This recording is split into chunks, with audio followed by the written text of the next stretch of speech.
Word of mouth and what actually brings that word of mouth in place. ये point समझना है, क्या चीज़ है। It is not about the product. मैं आपको दुनिया की सबसे घटिया प्रोडक्ट दे सकता हूँ, लेकिन अगर मेरी सर्विस सबसे टॉप पे है ना, आप घटिया प्रोडक्ट लेकर भी कहेंगे।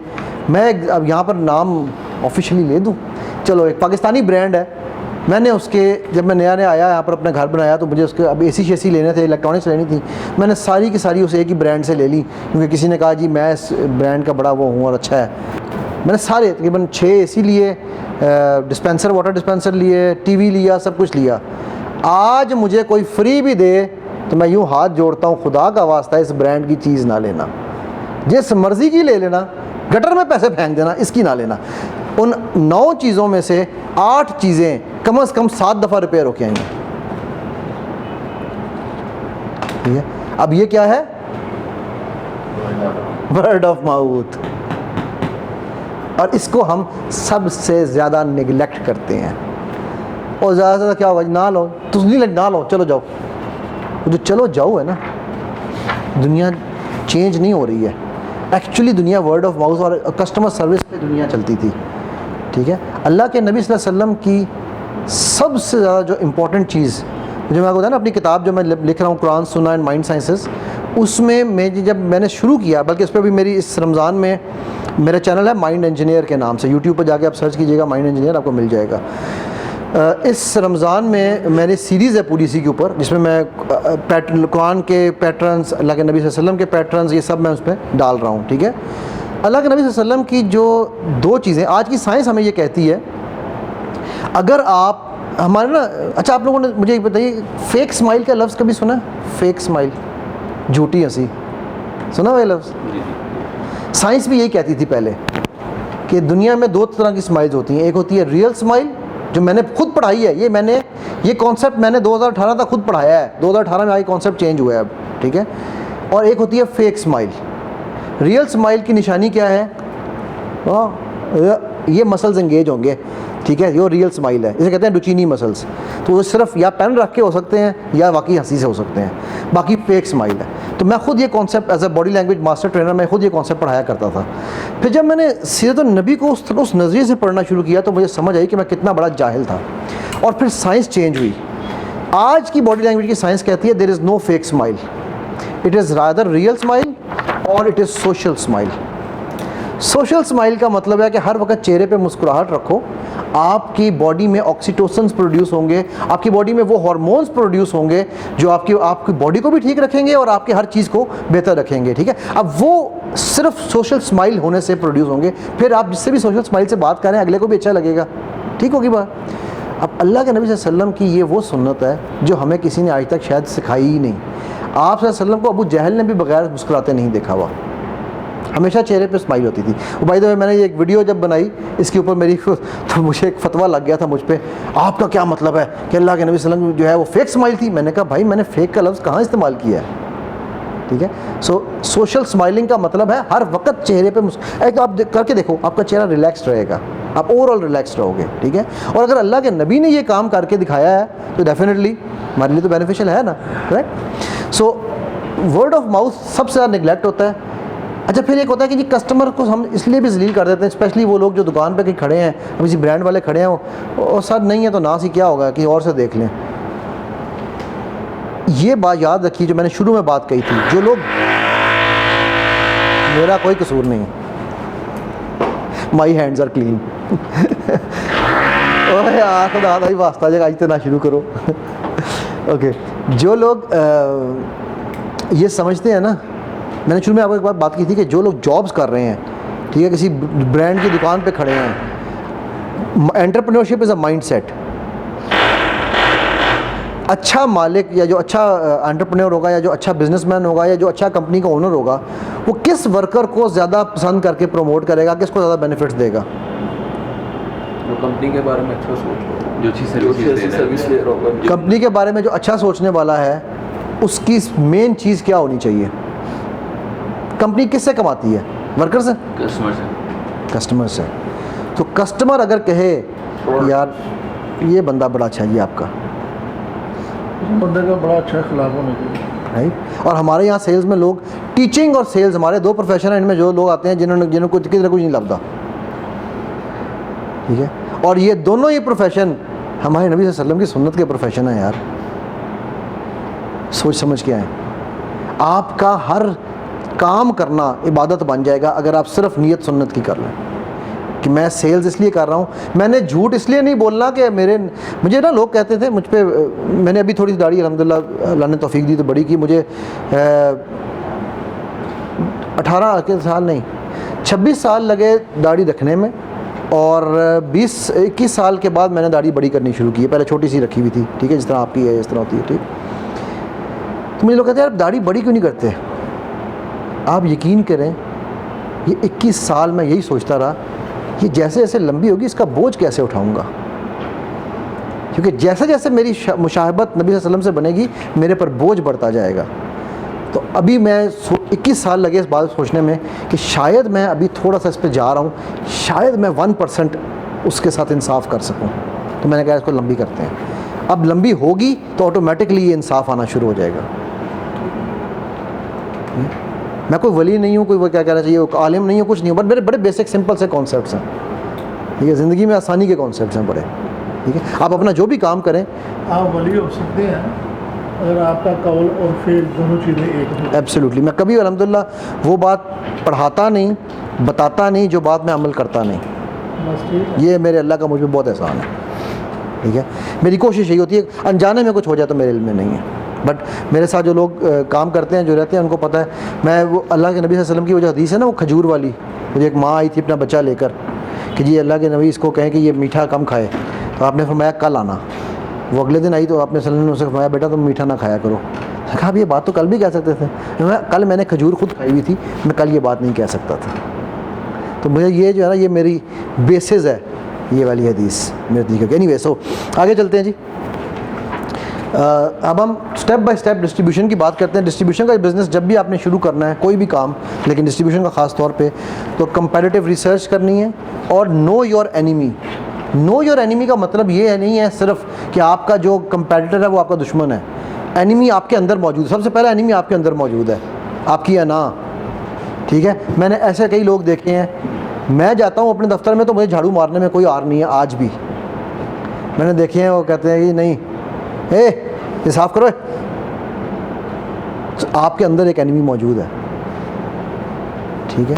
तो सबसे पहली ये चीज़। उसके बाद आप जब रिसर्च कहाँ से करनी चाहिए, आपको गूगल से रिसर्च करें, गूगल अलर्ट्स लगाएं। गूगल अलर्ट्स ये जो डिजिटल वाले बंदे को पता होगा, ये आप किसी भी प्रोडक्ट के बारे में जाके, किसी कंपैरेटर के बारे में जाके लगा सकते हैं, तो आपको उसकी पूरी एक्टिविटी जो भी वो कर रहा होगा वो अलर्ट आएगी, तो रिसर्च आपकी मतलब पूरी होगी, ठीक है।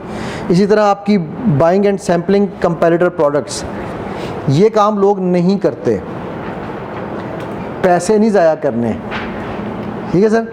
आपने कंपैरेटर प्रोडक्ट्स खरीदी हैं कभी, और उनको आप टेस्ट भी करते होंगे, चेक भी करते होंगे, right. Buying and selling and sampling of comparator products is very very critical for a business. और मैं एक ऐसी भी कंपनी को जानता हूँ जिनकी पूरी एक लैब है जो रिवर्स इंजीनियरिंग करती है कि वो क्या क्या प्रोडक्ट जो है ना, वो केमिकल्स की है उनकी, तो वो रिवर्स इंजीनियर भी कर रहे होते हैं कि यार हम कहाँ गलती कर रहे हैं। और वो इतने को साहब जिनसे मैं मिला, मेरी इतनी तबीयत खुश हुई, उन साहब को मैंने कहा जी मुझे इस चीज़ के लिए केमिकल चाहिए, आपके पास भी है। उन्होंने कहा पता है क्या यार, मेरा केमिकल ना लगाओ, उस कंपनी का लगाओ, हम अभी तक नहीं ढूंढ सके कि वो क्यों हमसे अच्छा बना रहे हैं। ये है ऑनेस्ट। अब आपका क्या ख्याल है, मैं उस कंपनी के पास जाऊंगा हमेशा बाकी चीज़ों के लिए? चलो उस एक के लिए तो चला जाऊंगा, बाकी चीज़ों के लिए उस कंपनी के पास जाऊंगा, इसी बंदे का वापस आऊँगा ना। क्यों? क्योंकि मशवरा इमानत है ना, उसने मुझे मशवरा ठीक दिया। देखा मेरी प्रोडक्ट है, अच्छा काम करती है, लेकिन उसके लेवल पे नहीं है, बाकी सारों में मैं उससे ऊपर हूँ, ये एक में मैं रह गया हूँ अभी तक, ठीक है। सो कोई इसमें आर नहीं होनी चाहिए। फिर देन फाइंड योर नीश। आपको ये पता होना चाहिए कि मैंने किस, वो हमने ऑलरेडी जो डिस्कस किया था प्रोडक्ट रिसर्च के अंदर, आपने अपनी डिश खुद ढूंढनी है कि मैंने कहाँ जाना है।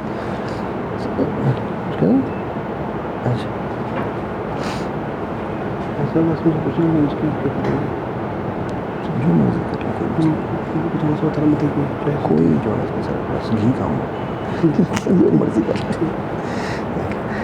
अच्छा हाँ जी, फाइंड योर नीश। और अब हम आते हैं थोड़ा सा सेल्स के जो डिफरेंट थे पैटर्न उनके ऊपर। B2B हमने ऑलरेडी डिस्कस कर चुके हैं, B2C भी हमने कर लिया है, ई कॉमर्स और डिजिटल ऑनलाइन भी कर लिया है।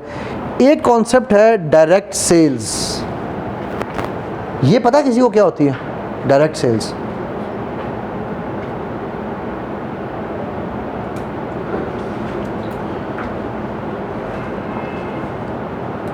वो पूछते नहीं गुड़ुम। हम मैन्युफैक्चरिंग करते हैं, डायरेक्ट सेल कर देते हैं, उसको डायरेक्ट सेल, किसी को बीच में नहीं रखते। वो तो एक जनरल कॉन्सेप्ट के लिए ठीक है, बट एक्चुअल डायरेक्ट सेल क्या है जी सर, पता है आपको? नहीं पता।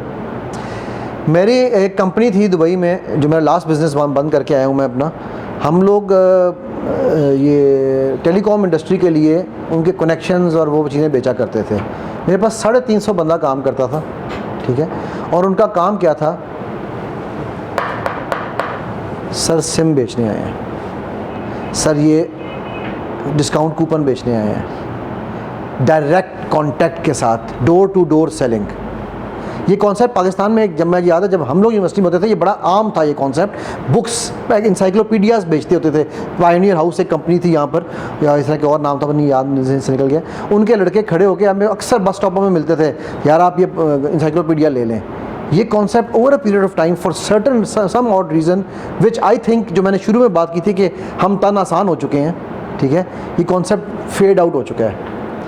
मैं अभी इंशाल्लाह इस प्रोसेस में हूँ, अपनी 2 काम कर रहा हूँ, उन कामों से अगर फारिग हो गया जल्दी तो इंशाल्लाह मैं डायरेक्ट सेलिंग को एज अ कॉन्सेप्ट दोबारा से मार्केट में लॉन्च करने का प्रोग्राम बनाया हुआ है मैंने, ठीक है, कि इसको इस बिज़नेस को जो कि पाकिस्तान से नापैद हो गया इसको वापस लेकर आएँ।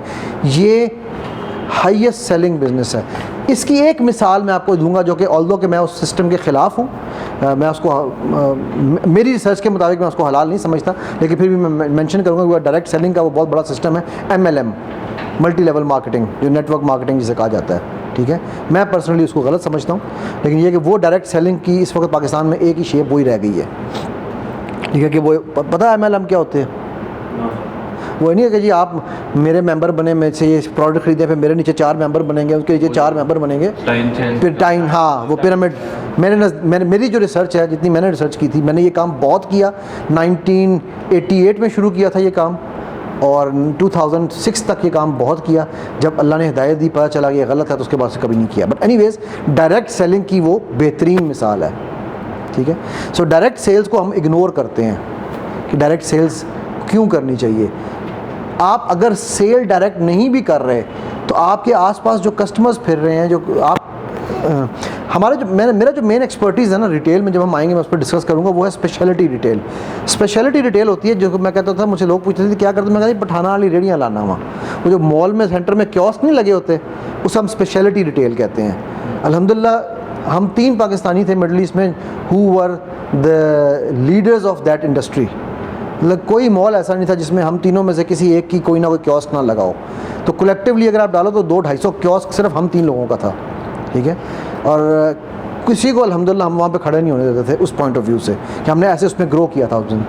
वो डायरेक्ट सेलिंग अगेन एक काइंड ऑफ डायरेक्ट सेलिंग है, ठीक है। उसमें जिस तरह मैंने आपको एग्जांपल दी, टेस्टिंग कराते थे लोगों को, ठीक है। मोबाइल है, हम कहते थे आपने स्टिकर नहीं खरीदना, क्लियर कोड नहीं खरीदना, नो प्रॉब्लम सर, मोबाइल पे ये सर मेरी तरफ से एक इतना सा पैच हमने फ्री लगा दिया है सर, इस पैच को जाके चेक करें, आप टेस्ट करें। सैम्पलिंग करते थे हम। यहाँ पर मैं किसी से कहूँ ना, वो उस दिन मैं एक मिठाई वाले की दुकान पे गया, तो मैंने कहा यार वो मुझे बल्कि वो कलाकंद चाहिए थी। कलाकंद यहाँ पर कराची में बनती है अच्छी, यार वो मंडी में मुझे एक फ्रेस्को वालों की मिली है, पता नहीं यहाँ गुजरावाला में है या नहीं है। तो मैं इस तरह एक लाहौर में कहा, मैं कलाकंद, तो उसके सर ये है, मैं कहा टेस्ट तो करा, नहीं सर ये बड़ी महंगी, हम टेस्ट नहीं कराते। ठीक है, मैं रहने दो, नहीं चाहिए फिर महंगी है तो मैं क्यों लूँगा।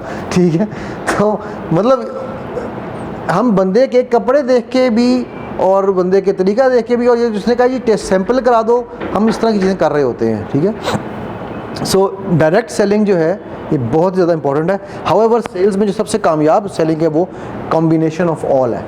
इन सब को मिला के अगर आप करते हैं अपनी सेल, तो आपका बेस्ट रिज़ल्ट आता है, ठीक है। ओके, कोई सवाल तो नहीं इसके बारे में अभी तक? ऐसे पानी से पकड़ाएंगे, वो कहते हैं ना मेरी भी बोल बोल के जो है वो थोड़ी सी रेस्ट की ज़रूरत है, एक घूंट पानी पी लूँगा। अच्छा जी, कोई सवाल नहीं है यार अभी तक। Very good, I am a very good teacher. शुक्र कुछ पता नहीं। ना करो सर जी, तुसी ते दरिया हो की नाम समुंदर हो हैं, अभी हमने डूब के जाना है इसमें। ओके आगे चलते हैं फिर। बेस्ट प्रैक्टिसेस क्या हैं, डिस्ट्रीब्यूशन के हवाले से बात हो रही है अभी हमारी, ठीक है। बेस्ट प्रैक्टिसेस हैं हमारी, सबसे पहले जो हम जिनको नहीं कर रहे, मैं चाहूँगा कि उनको मैं इकट्ठे पहले लगा लेता हूँ, फिर उसके बाद आगे चलते हैं, ठीक है। कीप अपडेटिंग योर प्राइसिंग, अपनी प्राइसेस को कम भी करें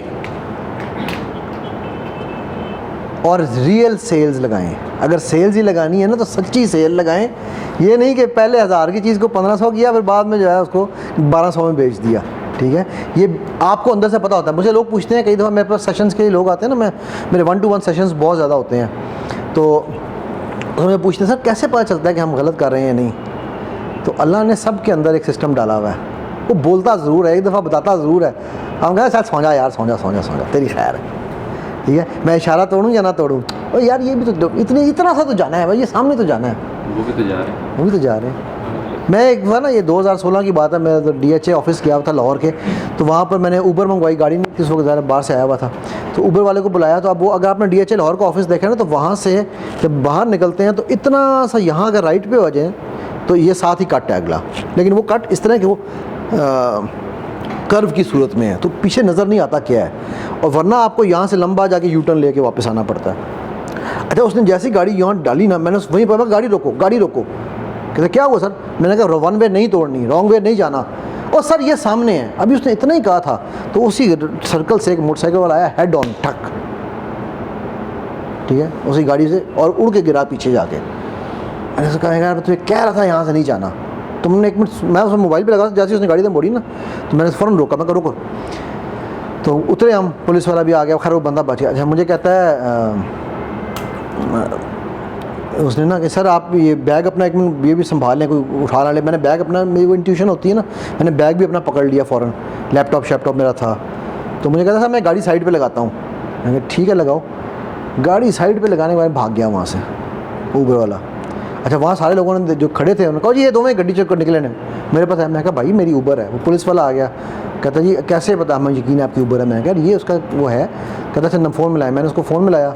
मुझे कहता है सर बंदा पता नहीं बचा या नहीं बचा, भाग जाएं, बड़ी मार पड़नी है, पुलिस थाने के चक्कर लगने हैं, मैं तो भाग गया हूँ, मेरे छोटे छोटे बच्चे हैं। कि यार तुम कितने जालिम इंसान हो, एक तो तुम गलत आए, वन वे तोड़ के आया, सब कुछ तूने ये किया, और ऊपर से तू ये कह रहा है। साथ उसने फ़ोन स्विच ऑफ कर दिया। मैंने खैर वो पुलिस वाले को उसका नंबर दिया, मैंने ऊबर वालों को वहीं बैठे बैठे, ऊबर नहीं सॉरी क्रीम थी, मैंने उनको बैठे बैठे वहीं पे कंप्लेंट डाली दुबई हेड ऑफिस में, ठीक है। उन्होंने खैर उसी को एक्शन लिया, वो बंदा पुलिस ने पकड़ लिया, लेकिन वो जो अगला बचा था वो बच गया था, शुक्र उसको ज़्यादा लगी नहीं थी। बताने का मकसद है कि जब हम ये चीज़ें कर रहे होते हैं ना, हम कॉन्सिक्वेंसेस को मद्देनज़र नहीं रख रहे, इन्ना ये जाना है यार की फ़र्क पैदा है, ठीक है। So keep on checking your prices and then remember most of the times लोग ये समझते हैं कि अगर मेरी कीमत कम होगी तो मेरी सेल बढ़ेगी। क्या ये सच है? कीमत कम होगी तो सेल बढ़ेगी ना। ओके आप जो कह रहे हैं नहीं, क्यों कह रहे हैं? चीज़ की वैल्यू भी होनी चाहिए, value. Okay quality of product.